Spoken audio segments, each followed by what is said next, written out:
Hola, muy buenas tardes. Qué gusto estar aquí en este magno evento del POSIL Congreso Internacional en su edición 2024.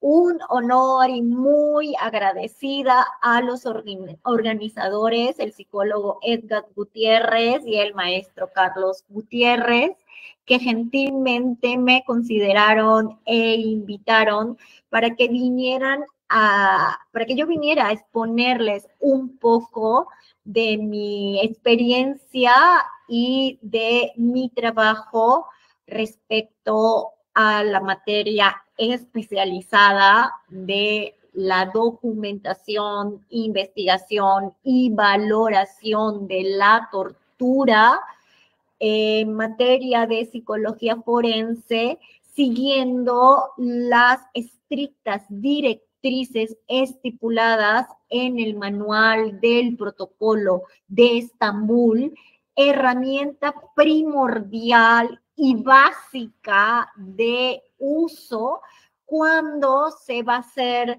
una investigación o en cualquier proceso de queja, de tortura y otros tratos o penas crueles, inhumanos o degradantes.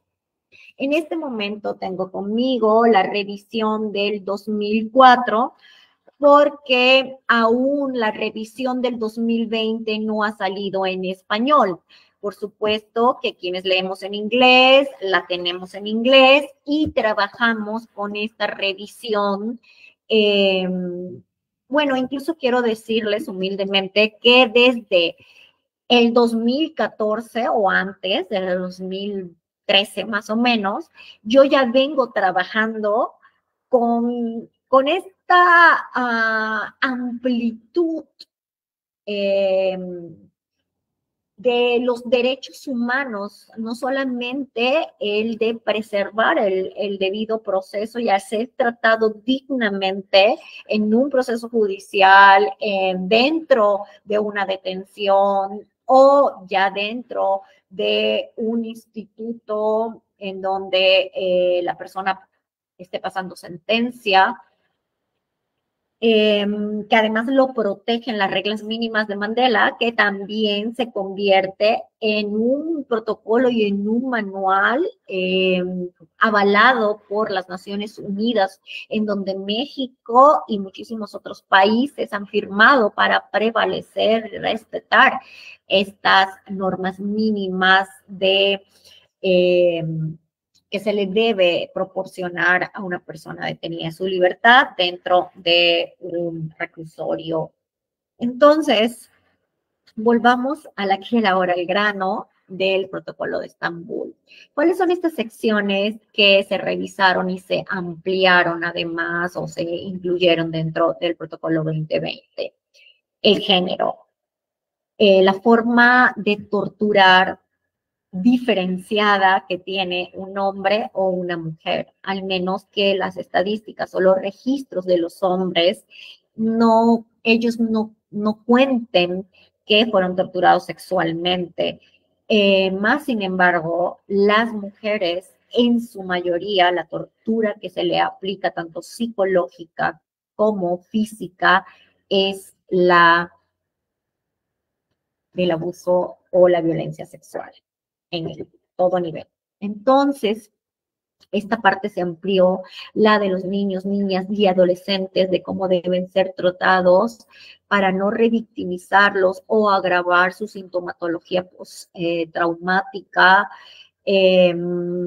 También se incluyó una sección sobre las personas pertenecientes a LGBT y más, y otros puntos de la forma de investigar, sobre todo enfatizando en la inmediatez, que ya es uno de los primeros puntos. El protocolo de Estambul o sus directrices está dividida en puntos, el cual contiene 309 puntos, 4 anexos. en donde de la mano nos va guiando paso a paso cómo debe ser nuestra investigación y cómo documentar todo lo registrado o lo encontrado en el proceso de trabajo, de entrevista en caso de psicólogo y médico, de valoración psicóloga y médico, eh, del análisis del discurso, del análisis de la carpeta, del análisis de las entrevistas, de todas las entrevistas, incluso las colaterales que se hicieron dentro de del expediente, iba a decir carpeta de investigación, pero realmente todavía acá en México la mayoría de los casos de protocolo de Estambul están rezagados y son años de retraso, de rezago, pero estoy hablando hasta de 20 años, 21 años. Estoy hablando de 9, 10 años. Y dices, ¿por qué hablas de tantos años? Entonces tenemos que hablar del sistema inquisitorio del anterior al nuevo sistema, bueno, entre comillas nuevo porque ya es viejo, al sistema adversarial que hoy se rige México. Entonces, es más largo y más complejo el proceso en el inquisitorio porque bueno, pasa por manos y manos y manos y los fulanos careos y las fulanas, no hay tribunal de enjuiciamiento ni una sola defensa, sino te pueden llamar muchísimas veces para que ratifiques o amplíes tu dictamen, tus conclusiones, bueno, no se llama dictamen, informe pericial de tortura basado en el protocolo de Estambul. Juntas de peritos y bla, bla, bla, bla, y bueno, y el proceso se detiene o perdura a través del tiempo, incluso 21 años, que es el proceso más largo en el que me ha tocado participar de alguna y varias maneras, que es en el caso de Manuel Valdovinos, que entre paréntesis les digo que hoy yo lo había invitado, pero él está trabajando en estos momentos porque quería tener un conversatorio, aunque sea de 15 minutos al final con él, que él mismo, ustedes vieran a una víctima real de tortura. Los invito a buscar el caso de Manuel Valdovinos en internet, en Facebook, hay demasiadas noticias. Hoy día, después de 23 años, 24, está libre bajo palabra. Nunca se le ha reconocido que fue torturado porque tendrían que reconocer que se le fabricó el crimen y por ende no es culpable de lo que se le acusó y sentenció a prisión de 42 años, en donde él estuvo 21 años y por una presión mediática, social, en juzgados, en prensa, a nivel judicial y a nivel estatal, que se emprendió en una cruzada de sociedades, asociaciones civiles, personas privadas, familias, en fin. El gobierno no tuvo más opción que decir, ok, sí, bueno, vamos a dejarlo salir bajo fianza, tiene que pagar y reparar el daño, una cantidad exorbitante que reunieron y para pagar el daño de la persona supuestamente eh, fallecida por mano de Manuel. Se le acusa de un homicidio intencionado con alevosía y ventaja de esta persona que ni siquiera está muerta, de hecho está viva cuando exhuman el cadáver 13 años después y le hacen toda una pericial de antropología forense, de mediciones de cráneo, de fémur, de hombro, de las mediciones que hacen para que ayudan a aclarar este tipo de situaciones a través de esta parte de antropología forense, se dan cuenta que la persona que está ahí enterrada, la osamenta de la persona que estaba ahí enterrada, medía de 1,60 y la supuesta víctima que Manuel supuestamente le quitó la vida, medía 1,90 o medía 1,80, no recuerdo bien, pero era muy alto y resulta ser que en ese mismo pueblo, por esas mismas fechas, desapareció otro hombre y bueno, en fin, no se sabe por qué apareció en ese hoyo, por qué se lo hicieron pasar por alguien que está vivo y que hay pruebas de que está vivo, que hay fotografías de esta persona viva 3 años después en el mismo pueblo en donde supuestamente sucedieron los hechos.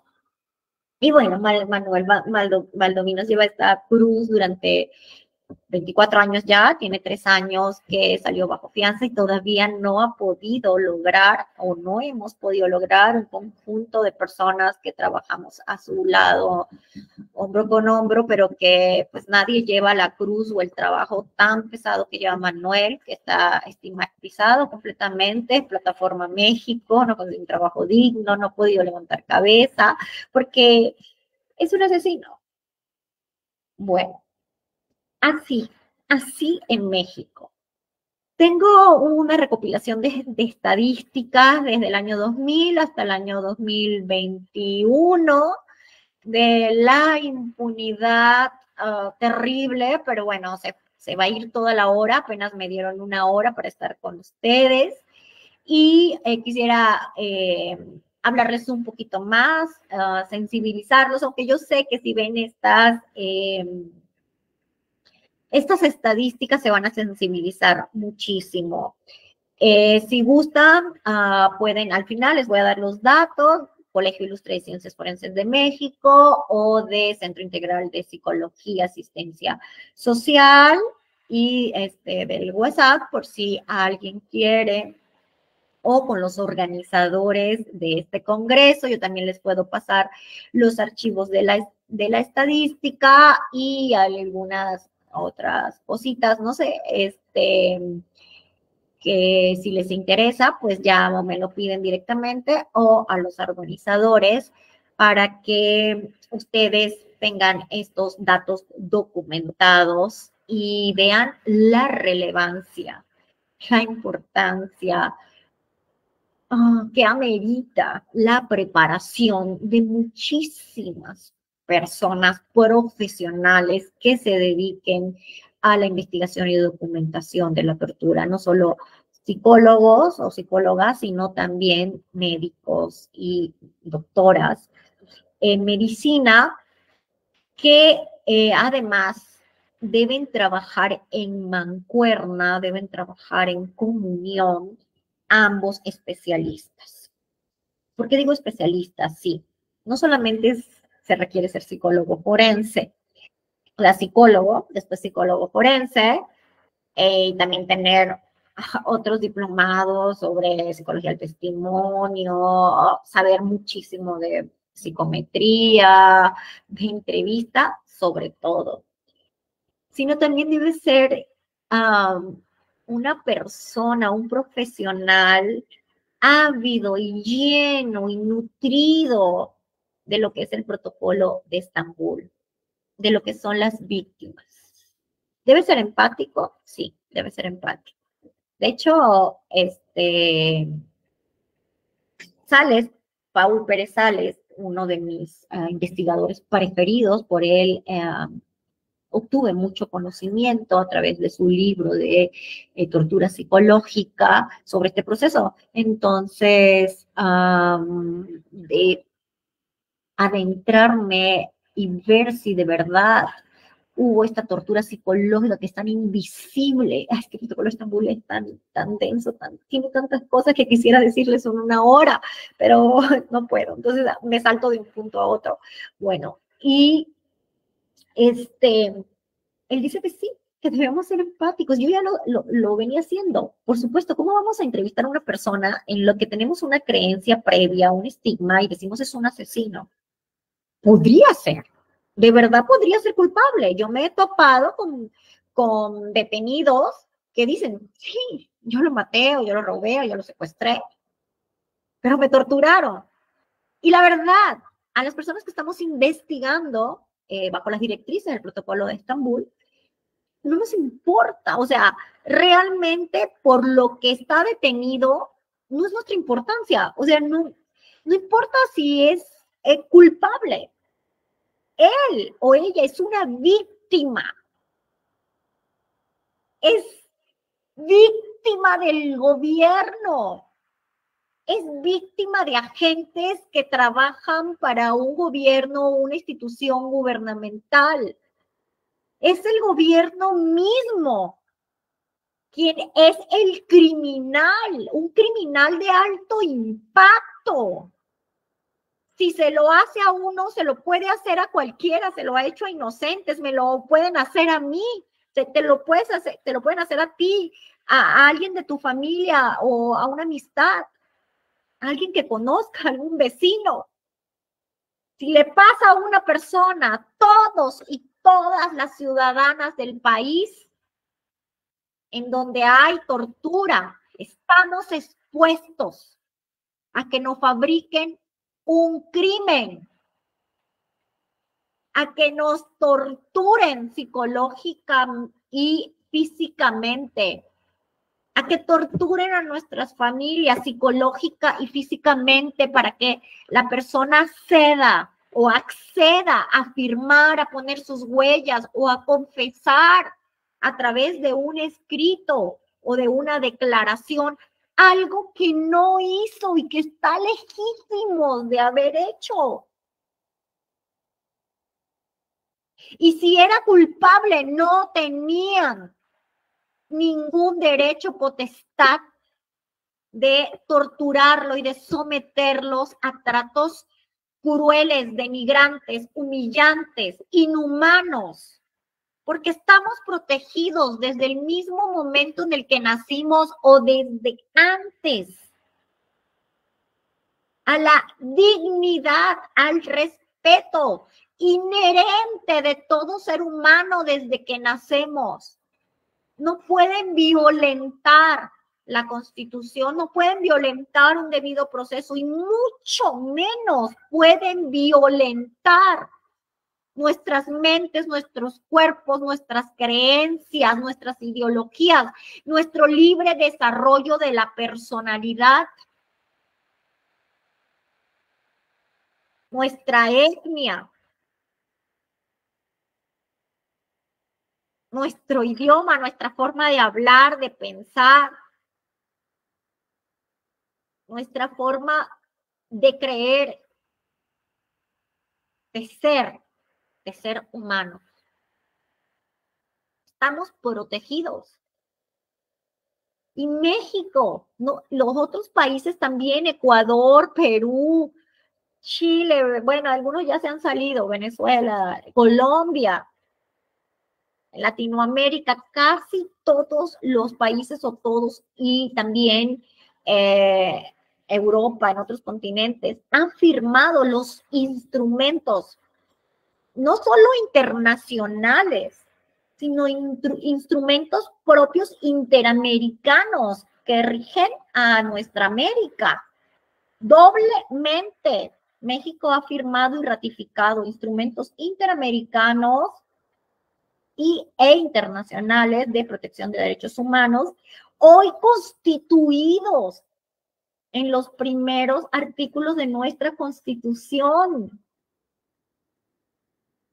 Entonces, ¿por qué en pleno 2024 aún se manejan las detenciones? Incluso se manejan casas de custodia, se maneja casas de seguridad, se maneja arraigo, cuando ya hay varias sentencias, incluso la más reciente interamericana, de la Corte Interamericana, en noviembre del año pasado, y en enero otra nueva sentencia, le dice, oye, México, ¿qué te está pasando? 2 sentencias en menos de 3 meses, y los puntos de la última sentencia en el de enero, de este enero, no, de enero del 2023, fueron larguísimos, más de 500 puntos. Dice, él les tuvo que detallar cada institución, cada miembro, así como todo desde el desglose de todas las instituciones del gobierno, que deben respetar los derechos humanos, porque aparte se tiran las barajitas unos que otros.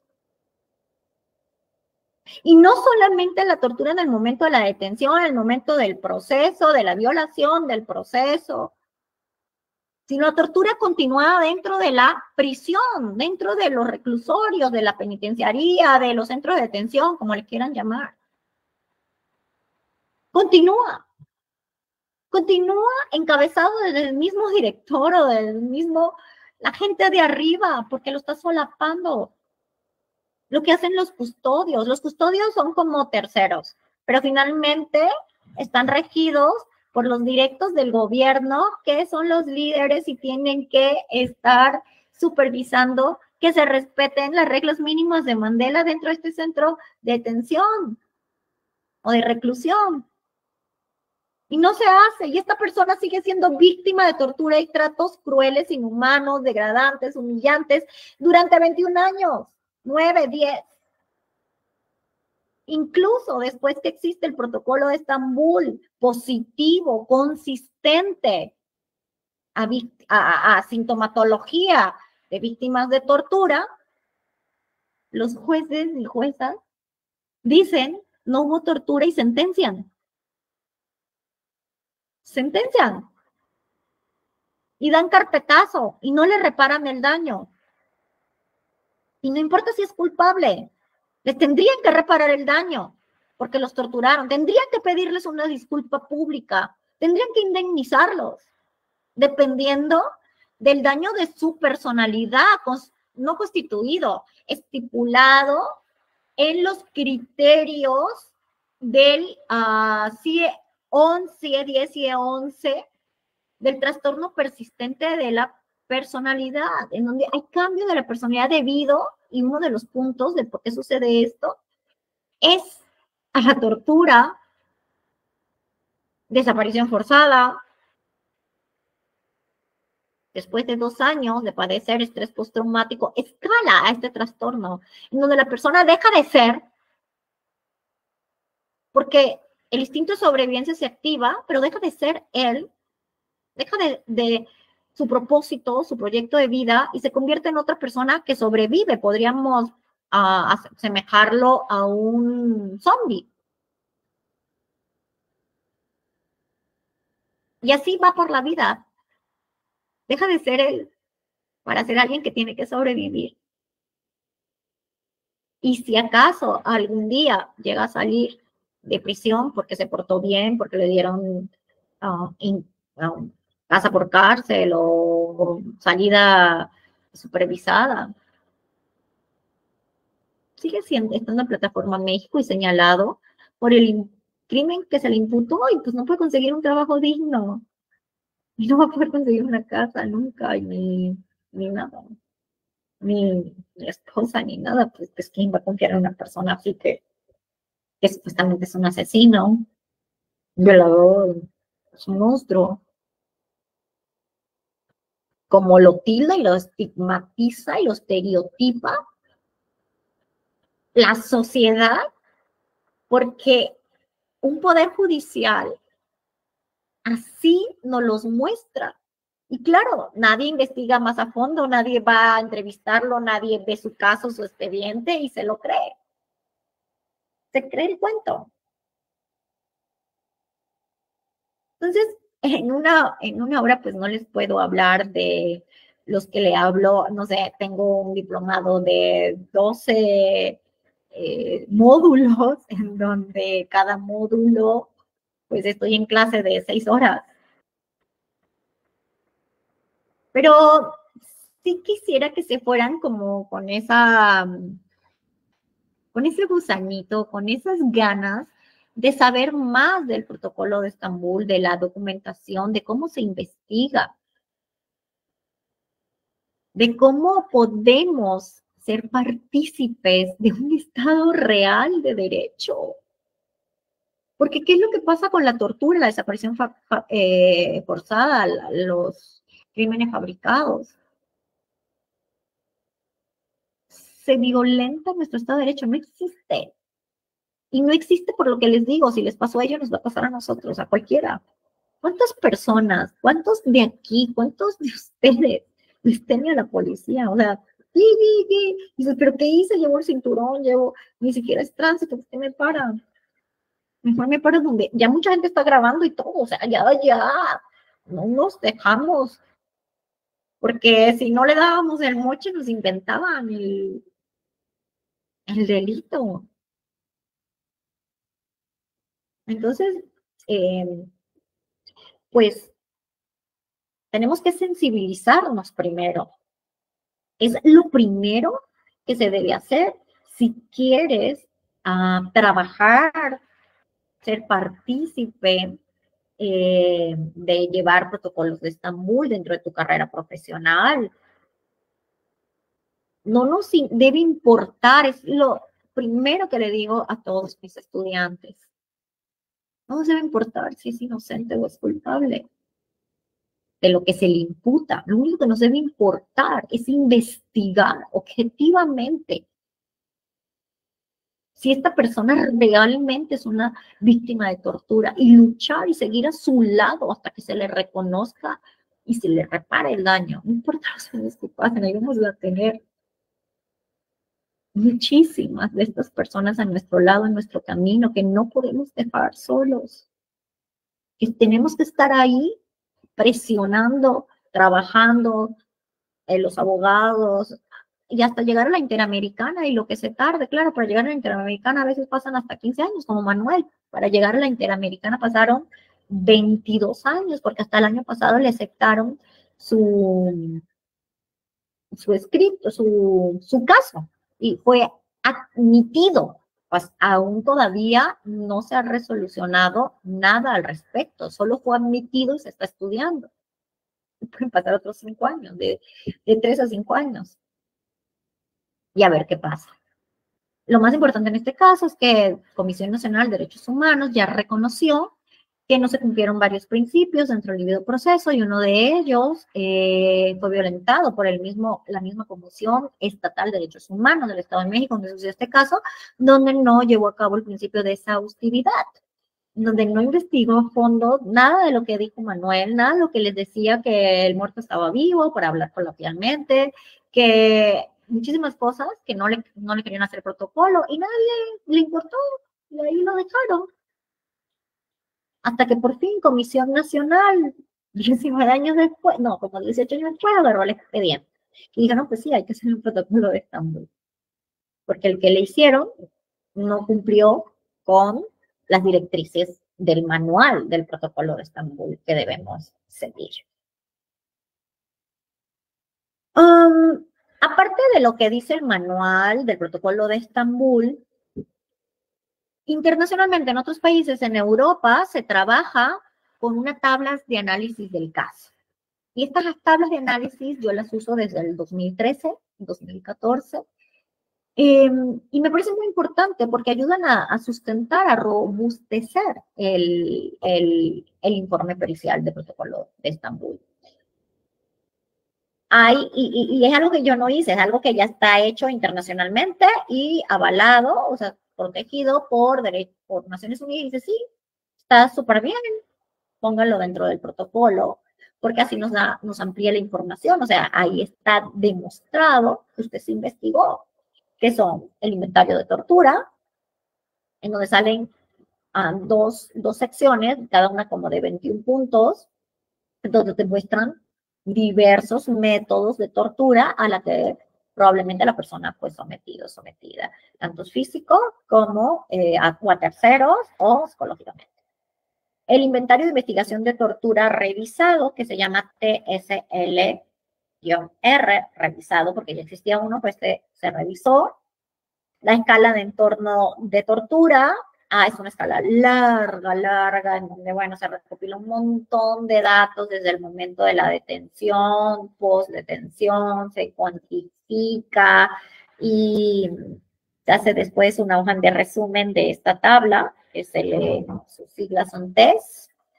También se hace un gráfico de puntuación, se le pone hay una medida para psicológica. De hecho la medida psicológica se multiplica incluso por por 4, porque es más grave que lo físico. El mismo protocolo de Estambul lo dice a través de las investigaciones que se le han hecho a las víctimas, que yo también he hecho y lo he demostrado, que lo físico pasa, incluso lo físico después de 10 años, cuando llega el médico a revisarlo, a veces ni existe. Pero hay secuelas secundarias, sutiles, que quedan y que solamente un investigador de tortura la sabe. Entonces, así mismo que para mis estudiantes de medicina les digo, no creas que no puede abrir la mandíbula. Ah, hay que ver si en su discurso o en su relato o en su queja dijo que le aplicaron el teléfono, ¿no? El fulano golpe que es con la mano cóncava acá, que no deja huella, pero que desvía la mandíbula, que la tranca con los años, y con los años estas personas víctimas de estos golpes no pueden abrir ni la boca, o sea, abren, pierden las cordales, si no se las habían quitado, se les destrozan, se le meten en la cárcel, se las tienen que sacar, porque la mandíbula como que se les bloquea, no pueden abrir la boca. Y así, cuando les aplica, por ejemplo, cuando en las posiciones forzadas de amarres, por supuesto, no son físicos y no van a ejercer la misma presión de un lado y del otro. Siempre las posiciones forzadas colgadas o de amarrados, se ejerce presión más de un lado, de un miembro, de alguna parte, y entonces el miembro queda afectado. Generalmente cuando es en las manos queda afectado el síndrome carpiano. Y tan simple como una pregunta, ¿usted puede abrir una puerta bien? No, de hecho me duele, no puedo hacer como estos movimientos. O el doctor ya cuando lo revisa, pues no tiene más fuerza en una mano que en otra. Y pues bueno, si se le hace una resonancia magnética, se va a dar cuenta uno que tiene el carpial, síndrome carpial. Está disminuido, está incluso dañado ya de por sí, u otros tipos de ligamentos, otros tipos de afectaciones debido a la presión más en un brazo que en el otro. Entonces, bueno, se le pone puntuación a eso, a la psicológica más, porque es más impactante, no se cura con el tiempo, se puede agravar si no tiene contención, el estrés postraumático por tortura lo va a llevar toda su vida. De hecho, se pueden volver hasta personas violentos y con algunos criterios o indicadores antisociales, no cumpliendo con un trastorno antisocial de por sí, pero sí varios criterios. Porque se violentan, o sea, cuando alguien los mira, cuando alguien, pero no los está mirando, o ellos creen que lo están mirando, que los están juzgando, o que le van a hacer algo. Y entonces tienen reacciones violentas, pero no pensadas, no premeditadas, es simplemente pues de defensa por lo que le pasó, parte del criterio del estrés postraumático. Después tenemos dentro de esta escala de entorno de tortura test, que es muy larga, como les dije, una puntuación e interpretación de los resultados de todo el test ya, porque son varias, la parte médica, la parte del debido proceso, la parte psicológica, la parte del entorno social, o sea, de su familia, todo eso se evalúa dentro de esta tabla de análisis internacional, que la mayoría de los peritos, solo los que son mis alumnos y lo hacen, y yo, pero nadie lo hace. Y en Estados Unidos se está haciendo desde hace muchísimo tiempo, en Europa también, o sea, se debe complementar el protocolo de Estambul con estas tablas. Luego hay que hacer un inventario de evaluación de credibilidad, no solamente es el análisis del discurso, el análisis semiótico de la persona, el análisis de la declaración, sí, ¿no? Se debe recurrir a este inventario de la evaluación de la credibilidad, que debe hacerlo el médico y el psicólogo, y después poner los resultados, y deben parecerse, deben tener la misma puntuación, 2 más, 2 menos, pero pues cada a uno de los profesionales, o sea, debe concordar con lo que el otro piensa de la credibilidad, ¿no? La consistencia victimal de esta persona. También tenemos que tener un inventario de evaluación de la intencionalidad, o sea, de que sí fue el gobierno, de que sí lo hicieron, de que ahí se evalúan muchísimas cosas, desde el momento de la detención hasta el momento de sentencia, porque una persona puede ser juzgada incluso por sus creencias religiosas, si está en otro país o está en su mismo país, si no tiene la creencia que en ese país se profesa, por sus adicciones políticas, si no tiene los mismos gustos, preferencias, objetivos políticos, también sexualmente, eh, ¿qué digo? Por sexualidad, por decisión y preferencia eh, sexual o por un género. Estas personas también pueden ser objeto de tortura dentro de un proceso de detención. Y, y bueno, esta tabla en donde se mide la intencionalidad de que hubo en el momento del arresto, o porque es mujer, o porque es anciano, no sé, o porque es de un grupo originario y esta policía, pues por alguna razón no le gustan, o le gustan las personas blancas, gordas, flacas, altas. O sea, por ese tipo de cosas ya de por sí hay una intención en hacerle daño a la persona que lo detiene, ¿no? O porque la gente judicial se cree un superhéroe que pues, tiene derecho a hacer justicia por su mano o de abofetear al otro, porque, ay, pues sí, tú sí le metiste 3 puñaladas y ahora aguanta 3 bofetaditas, ¿no? O sea, no aguanta ni un canito. No, qué horrible, es más criminal que dice que es un agente del Estado. ¿Cómo nos va a proteger a alguien que es violento, que golpea, que transgrede a alguien? No sabe si es inocente y le está haciendo esas cosas. O sea, no puede tocar a nadie. Y por último, hacemos un inventario de evaluación del impacto vital que la persona tuvo eso en el desarrollo o en el contexto de su vida en el momento de la detención y cómo esa vida se coartó, se quebró o incluso se anuló, como lo dicen en muchísimos puntos del protocolo de Estambul, que la intención misma del perpetrador es anular la personalidad de la víctima. Y ahí pues quedan completamente en estado de defensión que ni se defiende. Cuando despierta de esta 8 o 9 años después dice, me torturaron. Y empieza su calvario de la queja y pues ya nadie le cree. Entonces, bueno, es muy importante tener pues de vista que debemos hacer no solamente seguir estrictamente el protocolo de Estambul, sino darle este plus. Luego, yo creé, hace mucho tiempo, este libro yo lo hice en el 2011, el que les mostrar, es un resumen de la valoración psicológica, investigación y documentación siguiendo las directrices del protocolo de Estambul.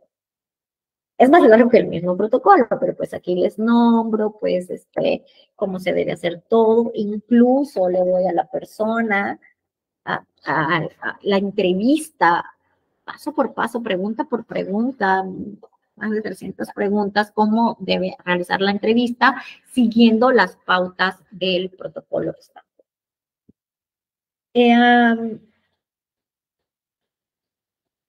¿Cuáles son estas estas pautas? Bueno, son bastante largas, son, como les digo, pues sí, llevan más, aunque sea 6 meses, es intensivo, ya aprendes bastante, porque yo no solamente te doy teoría, aquí no encierro la teoría. De hecho, aquí está la bibliografía para que las personas se remitan a la teoría y a las referencias. Aquí está la práctica real, la vida real, el campo, la investigación que tuve, porque así 9 años, 7 años, en diferentes regiones del país, en donde accesaba de múltiples maneras, incluso como decía visita conyugal, de religiosa, de cristianos, de llevar ropa, de amiga, de muchísimas cosas, porque si yo decía que quería investigar, que quería platicar con alguna víctima de tortura, no, yo me enteraba de algún caso, me escribían, me llamaban o llegaban a mí, y tenía que idear la manera de poder entrar y investigar, tomar la declaración del relato, todo lo que le hicieron, como era su expediente, leerlo, y para poder pues tener estas conversaciones largas, de revisarlo, de ir a un médico incluso, y ver sintomatología física o secuelas que tenía derivados de los hechos de tortura o malos tratos quejados, para después yo poderlos documentar, ¿no? Entonces, bueno, aquí está la práctica real. Trabajo, pues yo lo saqué como en el 2013, 12 creo, o 13.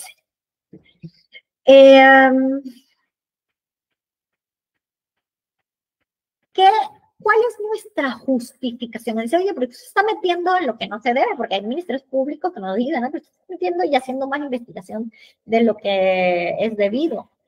En el punto 260 del protocolo de Estambul nos dice que debido, bueno, más o menos, porque es más largo el punto, más o menos se resume que debido a que la prevalencia de síntomas psicológicos es tan alta entre los sobrevivientes de tortura, es esencial que todas las evaluaciones de tortura incluyan un examen psicológico. Bueno, antes se le hacía un examen psicológico, pero que una valoración profunda de sintomatología de diversos trastornos, en especial el estrés postraumático y el F062 del CIE 11 del persistente de la personalidad. Y en el protocolo 230, en el punto 235 del protocolo de Estambul, nos dice lo que les acaba de decir, que los agentes del Estado perpetran la tortura o que cometen estos actos, tratan de justificar sus malos tratos, porque solamente dicen así, sus malos tratos por la necesidad de obtener información. Además, en nuestro código de procedimientes penales, incluso el reformado, ahí hay creo que es el 260. No, el 260 es el punto que les dije anteriormente. Tiene un acto de inconstitucionalidad. Ese artículo, ese apartado del Código de Procedimientos Penales, porque habla como de los actos justificados, de la necesidad que tiene los cuerpos de investigación y el mismo Ministerio Público de presionar, de hacer lo que tenga que hacer para obtener la información. Y por supuesto que es un acto de inconstitucionalidad. Entonces, esa racionalización viene a enmascarar cuál es el objetivo de la tortura y, por supuesto, las consecuencias deseadas, que es una confesión autoculpándose o culpando a otro, señalando a otro de un delito que a lo mejor ni fue partícipe. Entonces, uno de los objetivos fundamentales de la tortura es reducir, esto lo dice el punto 235 del protocolo de Estambul, es reducir a la persona, a la probable víctima, a una situación de desvalimiento y angustia extremos que pueden producir un deterioro de las funciones cognitivas, emocionales y conductuales. Así, por ejemplo, la tortura constituye un ataque a los modos fundamentales de funcionamiento psicológico y social de la persona. Por supuesto, cuando una persona tiene sintomatología grave de criterios de trastornos, de patología, de trastornos neuropsicológicos, psicológicos, de personalidad, de conducta, de dependencias. Por supuesto que externamente se va a interrelacionar con los demás y con sus contextos de manera disfuncional. Y es parte de los criterios y sobre todo del estrés postraumático. En esas circunstancias, el torturador trata no solo de incapacitar a la víctima físicamente, sino también de desintegrar la personalidad. Y es aquí desintegrar la personalidad cuando... Ay, perdón, tengo unas llamadas. A ver.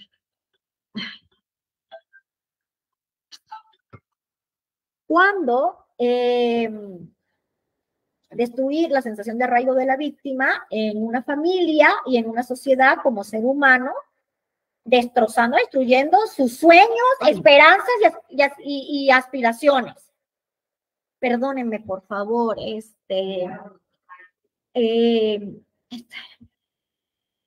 un momento, por favor.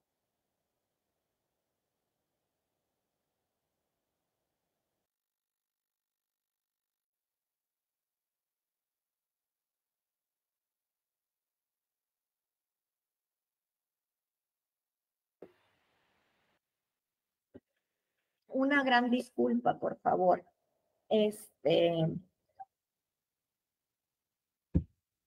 Ok, entonces este punto es muy importante. Ya para finalizar, les voy a mostrar cómo queda, déjenme buscar por acá mi carpeta, cómo quedaría más o menos. Bueno, les voy a mostrar una pericial real de Protocolo de Estambul.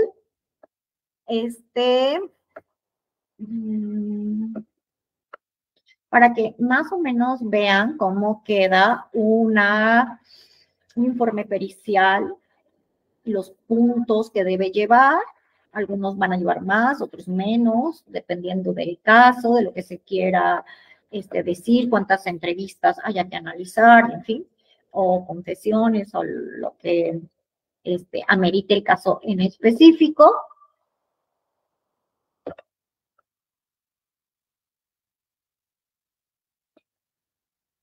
Ya va, es que aquí está.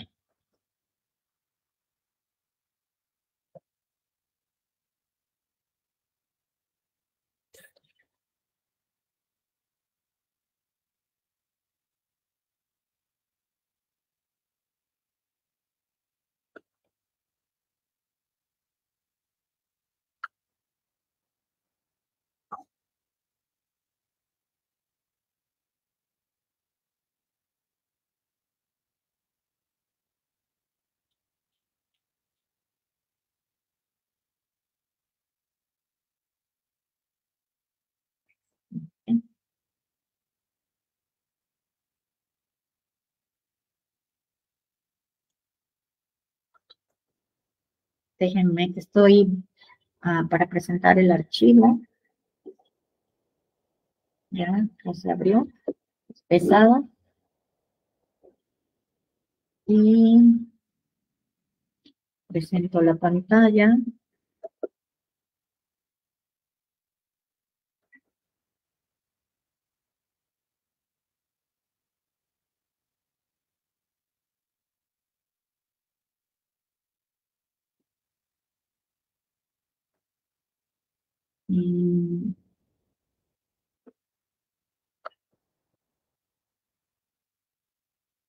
Ok, ya está subiendo, ya más o menos, ya se ve en la pantalla. Entonces, les muestro, pues siempre debe haber como una página de presentación, la psicología forense, que soy yo, el médico con el que trabajo hace años, trabajo con un solo médico, los dos conocemos, los dos investigamos, somos el dúo dinámico de la tortura, nos dicen, uña y mugre, como decimos coloquialmente, y pues no confío yo como en otro médico ya, y realmente estamos hechos para establecer objetivamente la verdad de los hechos y que sucedieron. Entonces, bueno, por el índice nos damos cuenta de qué puntos lleva el protocolo, la ficha técnica, en donde damos los datos generales de todo el caso.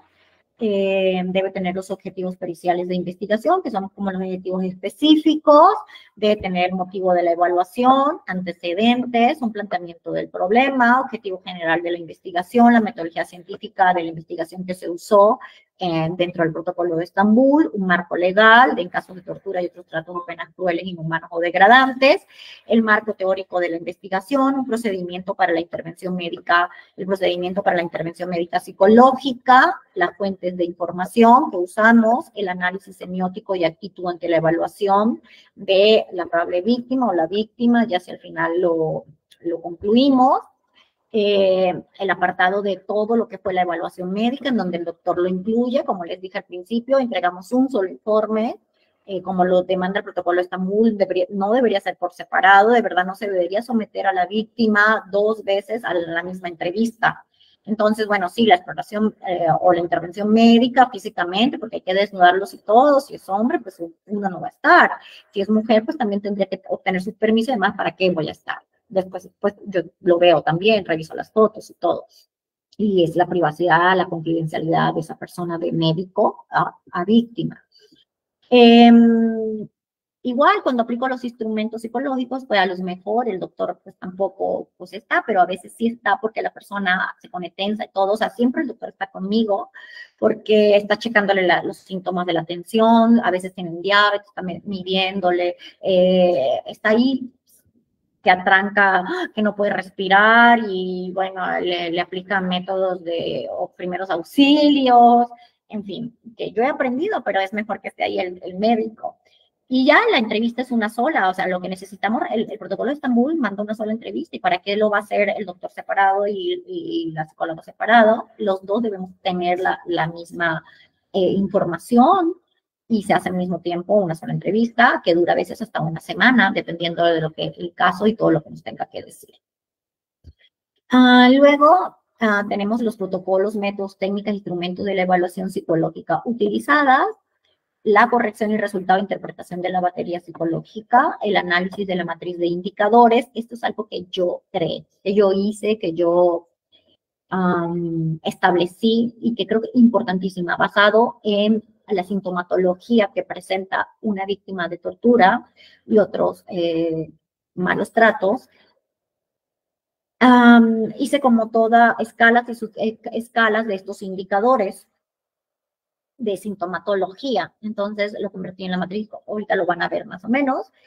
Y luego debemos, si existen las patologías clínicas detectadas derivadas de la tortura, debemos diagnosticarlo a través de la clasificación diagnóstica del DSM-5 o del CIE-11, bueno, en ese momento en que hice esta evaluación era el CIE-10. También se debe establecer la línea del tiempo y reconstrucción de espacios y tiempos, tal cual como lo manda el protocolo de Estambul, pero lo vemos, es una de las cosas más importantes dentro de la investigación de la tortura. Y las tablas internacionales, como ya se las mencioné, también lo debemos investigar y poner allí y llenar. Y uno de los puntos más importantes, cruciales, el más importante, diría yo, el más importante, y el protocolo de Estambul también menciona que es el más importante, es el análisis de la declaratoria testimonial, el análisis del testimonio, la entrevista. De hecho, el protocolo de Estambul no menciona el hacer pruebas psicométricas, el hacer una evaluación psicológica con instrumentos psicométricos y mucho menos con instrumentos proyectivos. No los nombra, no hay nada que lo mencione. Por ahí en el apartado 270, entre los 260 y tantos y 70, habla de la evaluación neuropsicológica y que se podría usar el de las técnicas de Luria, la evaluación neuropsicológica basada en las técnicas de Luria o algunas subpruebas del instrumento de Weiss, del doctor Weschles.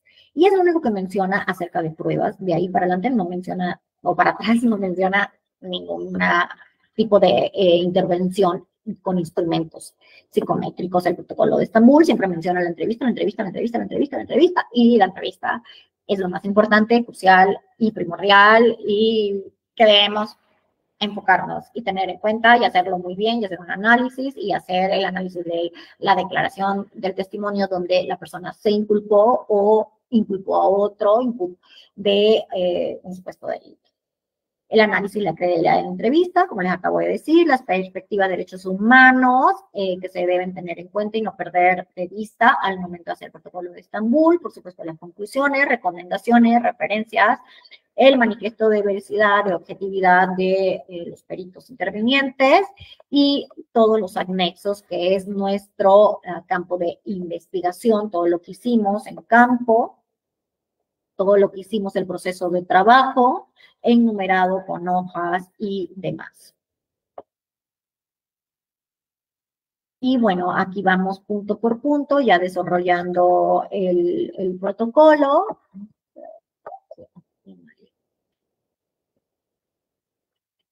Revisar.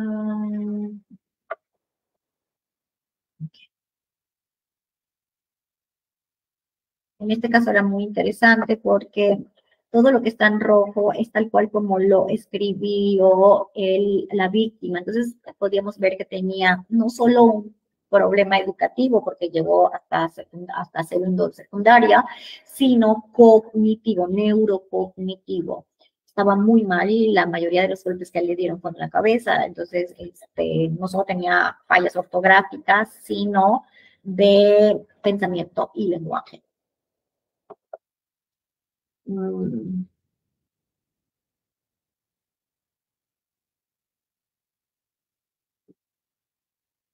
Entonces, bueno, aquí vemos todo su testimonio, que fue analizado. Aquí doy todas las especificaciones de todo lo que le encontramos, nuestro planteamiento del problema.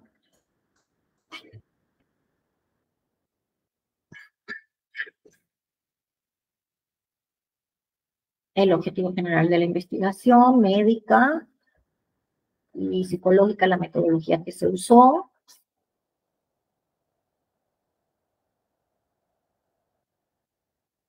El marco legal que usamos, que los puntos del protocolo de Estambul, que en este caso me parecían apropiados y más certeros para explicar su caso o cómo nosotros, porque nosotros trabajamos de la manera que trabajamos, el marco teórico de la investigación, en donde pues mencionamos algunas jurisprudencias, conceptos importantes, el formato de cómo se trabajó, que es tal cual como lo manda el protocolo, el análisis semiótico.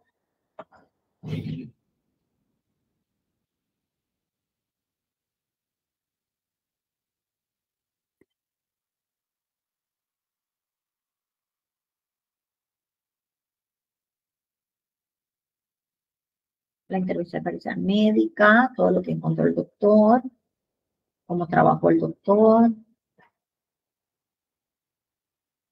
las fuentes de información que usamos, el análisis semiótico y actitud ante la evaluación médica ya, todo lo que encontró el doctor, todos sus antecedentes.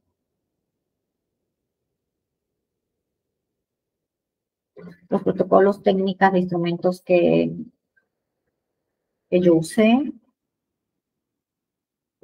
y por qué lo usé, los resultados de cada una de las pruebas, es largo esto.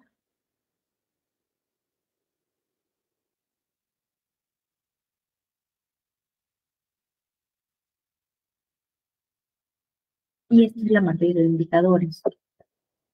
Se los quiero mostrar. Bueno, es larga, aquí solamente arrojé los resultados.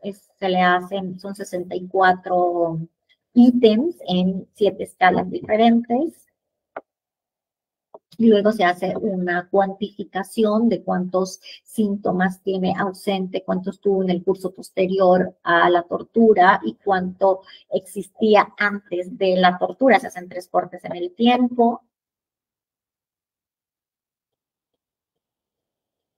la frecuencia que tuvo esta sintomatología en el tiempo, el análisis de los indicadores, ya en resumen, el curso actual, que es el que más me importa, cuántos tienes leve, cuánto tienes moderado, cuánto tienes grave, cuánto tienes muy graves, de cada una de las escalas. Como les dije, son 7 escalas, dividido en 64 indicadores. Y luego, pues, lo más importante en la actualidad, esta persona tenía 39 indicadores, en donde 2 eran graves y 21 indicadores muy graves, perdón, 2 en la actualidad y graves 21. Habían pasado 8 años cuando evaluamos a esta persona. Y luego viene un análisis en las diferentes esferas de la vida de esta persona, la esfera de la familia, de la pareja, social, de trabajo. Hoy día se evalúa también la esfera jurídica, si es afectada.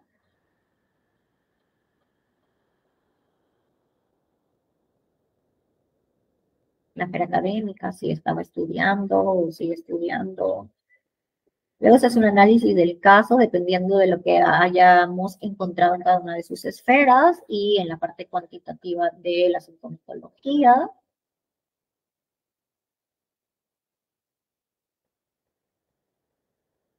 Luego se hace una integración del análisis del caso y luego hay una escala de valoración del daño psicológico. Si el daño es grave, muestro y decimos cuáles son leves, moderados, graves o muy graves. Las patologías clínicas encontradas en esta persona, pues tenemos el trastorno depresivo persistente, distimia.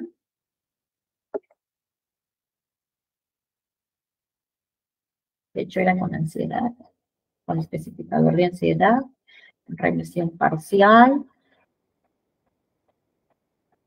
y punto grave.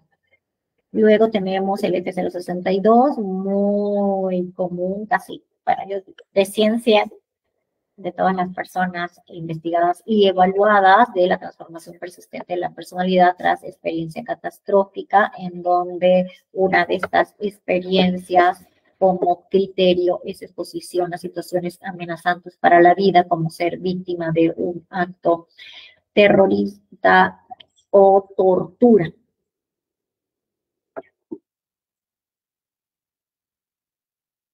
Estos fueron los criterios y los indicadores que arrojó positivos esta víctima. La línea del tiempo, cómo comenzó todo, y es basado en el punto 2 y 3 de la entrevista, páginas 8, 9, 10, 11 y 12, en donde acomodamos todos los datos, o sea, de la entrevista que le hacemos, todos los datos para hacerlos secuenciales, porque la víctima siempre no va a hacerlo secuencial, va a hablar ahorita, se va a acordar de un rato después, de acá, de allá. Y entonces, bueno, empezó todo un 1 de enero a las 7 a.m. y ahí vamos pues armando nuestra línea del tiempo, 7-3, 7-4, 7-5, cuando así podemos demostrar que la persona no fue puesta a disposición enseguida, que la tuvieron paseando, que tuvieron amenazada a la familia por 3 días, que lo presentaron al hermano, después lo secuestraron al hermano, todo, porque hasta el otro día los presentan.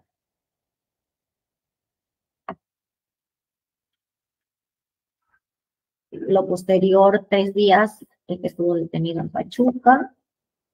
Luego, a los 3 días lo mandan a un centro de detención. Luego,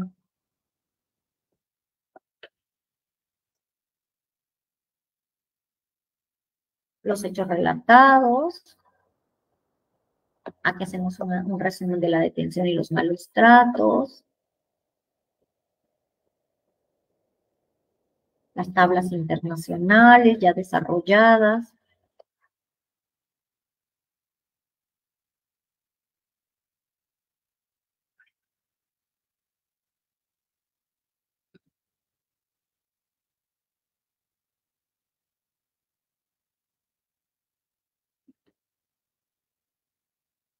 Este es a todas las tablas internacionales, es el test que les digo que es muy largo, que pues hay que hacer un montón de exploración, de investigación, de tablas y tablas, llenar puntos, puntos, puntos y hasta llegar a un solo consenso, solo hacemos médico y doctor y psicólogo juntos.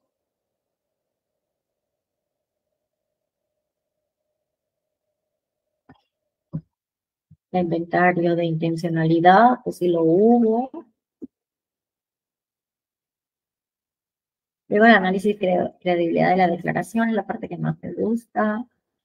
Lo hago a través del método SCAN, es un método israelí, específicamente del Mossad, que estudio de la mano del Mossad.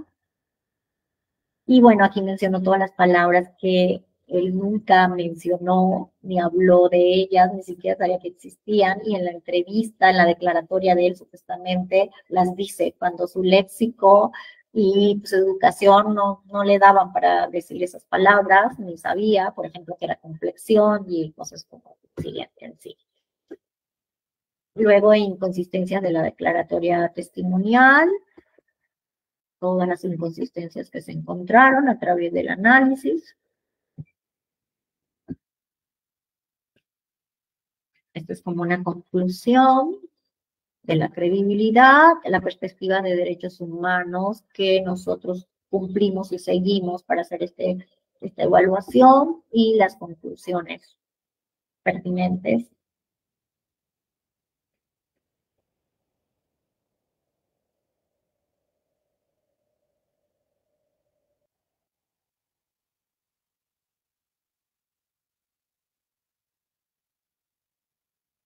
Las bibliografías que usamos, la bibliografía, el manifiesto de confidencialidad, los anexos que incluimos. Y bueno, esto es como una signosis de lo que es la pericial, cómo se debe desarrollar.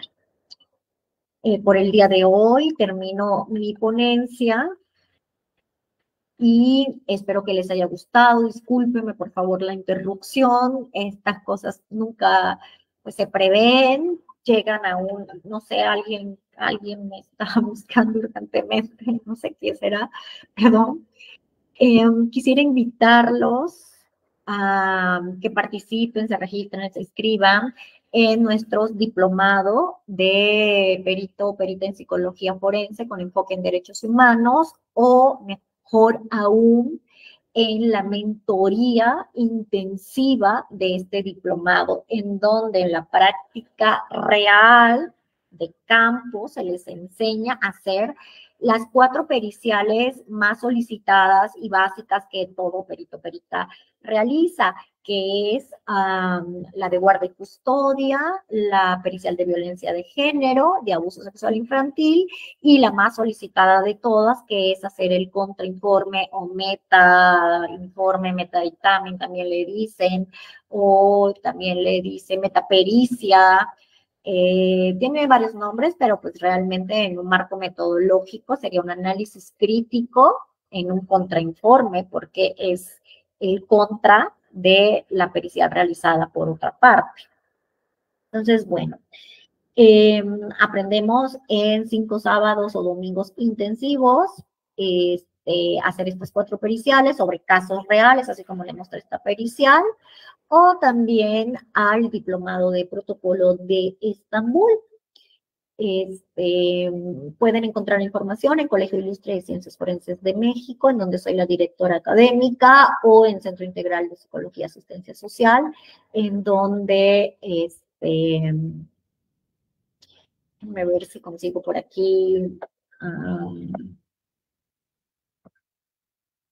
donde soy la directora y la fundadora.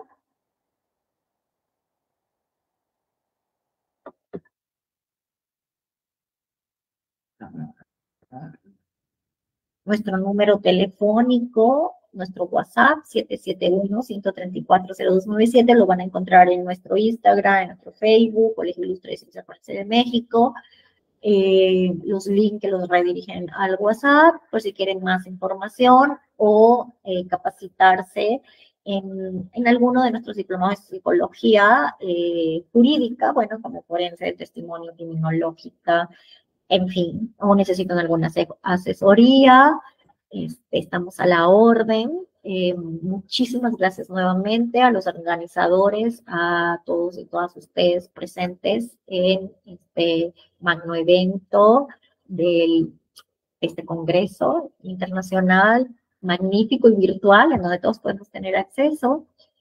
Me despido y espero que en su mente, en su corazón y en sus ganas de aportar algo valioso, importante a nuestra sociedad, que es conservar nuestro Estado de Derecho y preservar nuestros derechos humanos, puedan desarrollarse como peritos y peritas del Protocolo de Estambul en psicología forense o medicina. Muchísimas gracias nuevamente y hasta luego.